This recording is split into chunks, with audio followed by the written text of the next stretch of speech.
Halo, assalamualaikum warahmatullahi wabarakatuh. Masih berjumpa lagi sama Bu Septi di sini di pelajaran bahasa Sunda. Apa kabar SAC? Jiwaku, ragaku, pikiranku sehat luar biasa.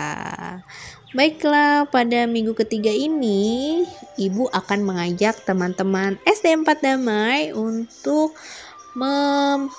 mempelajari tentang kecap barang atau kata benda. Langsung saja ya teman-teman, simak video penjelasan dari Bu Septi.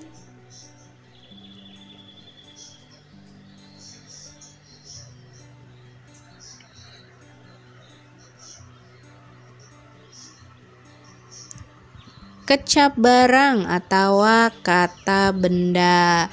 Nurutkeun hartina kecap barang teh nyaeta kecap anu nuduhkeun barang atau ngaran anu dianggap barang seperti kursi, lomari, buku, meja, imah, jeung sajabana. Jadi kalian bisa lihat ya, contohnya di layar ada gambar kursi dan meja. Ya, betul sekali. Kecap barang ini artinya kalau dalam bahasa Indonesia adalah kata benda. Menurut artinya, kecap barang atau kata benda itu yaitu kata yang menjelaskan atau menyebutkan barang atau nama sesuatu yang dianggap barang atau benda. Contohnya seperti yang ada di gambar ini, ada kursi, lemari, buku, meja, rumah, dan lain-lain.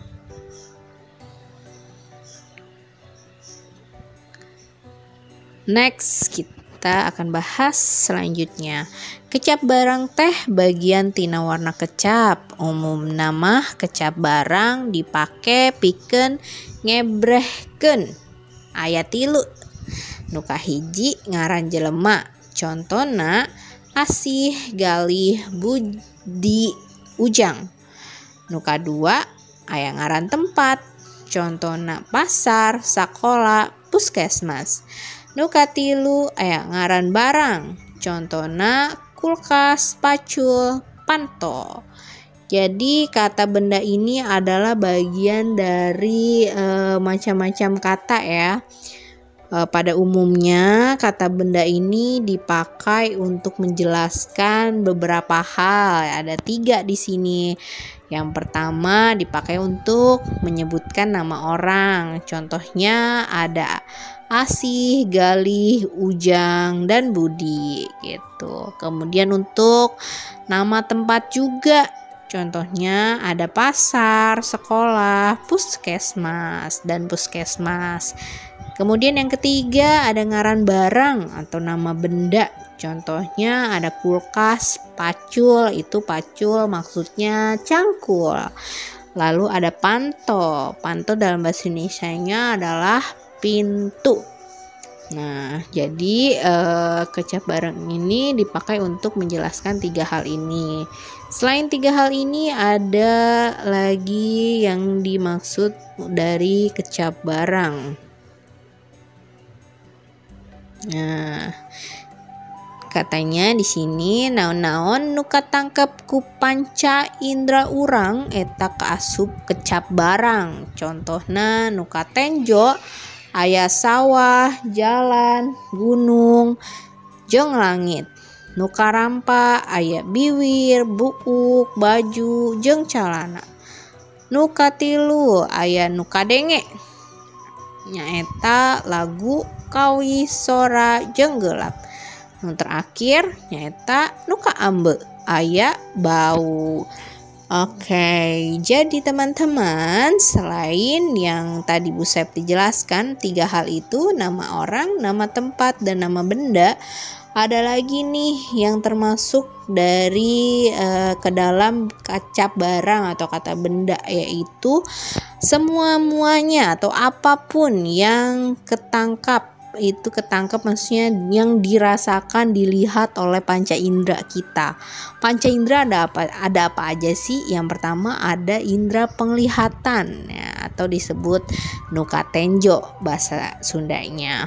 Apa yang kita lihat itu di sini contohnya ada sawah, jalan, gunung, dan langit. Itu termasuk contoh dari kata benda.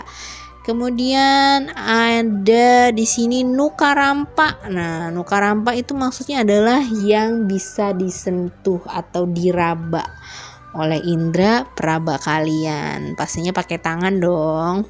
Nah, di sini contohnya ada biwir, buuk, baju, jeung calana. Biwir itu maksudnya bibir.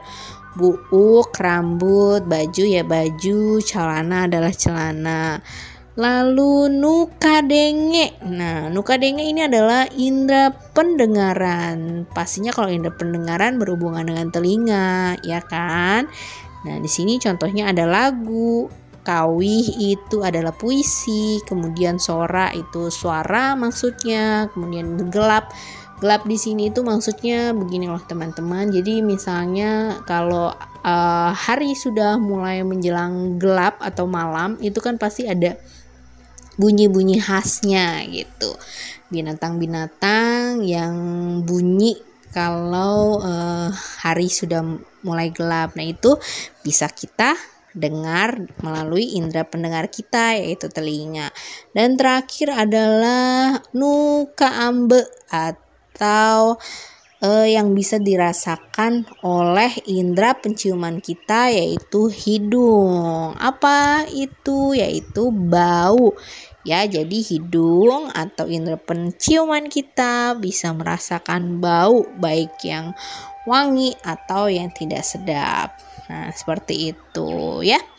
Untuk materi di minggu ketiga ini sangat singkat sekali, hanya tentang kecap barang. Bu Septi harap teman-teman SD 4 Damai memahaminya ya. Pokoknya intinya kecap barang itu adalah kata benda. Sesuatu yang berhubungan dengan benda, yaitu dimaksudnya adalah kecap barang atau kata benda dalam bahasa Indonesianya.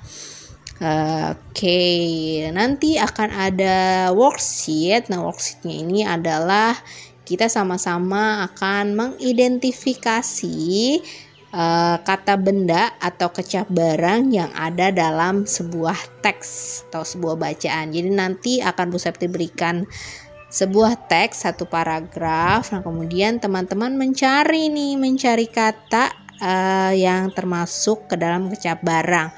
Bisa aja mungkin ada kata sawah atau ada kata buuk, baju, bisa jadi ada nama siapa tadi, Budi atau Ujang, atau bisa jadi tadi ada nama tempat, rumah sakit, mungkin ada puskesmas dan lain-lain. Nanti kita akan mencari-cari kata apa saja yang ada di dalam teks ya, yang berhubungan dengan kata benda atau kecap barang.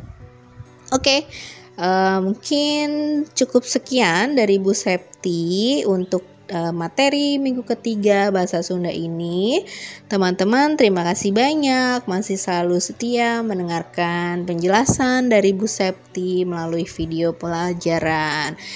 Jangan lupa untuk selalu tetap berolahraga, banyak minum air putih, dan juga jaga pola tidur kalian dengan istirahat yang cukup minimal 8 jam per hari. Oke, teman-teman, sehat selalu ya, sampai nanti kita bisa bertemu kembali di sekolah. Terima kasih. Assalamualaikum warahmatullahi wabarakatuh.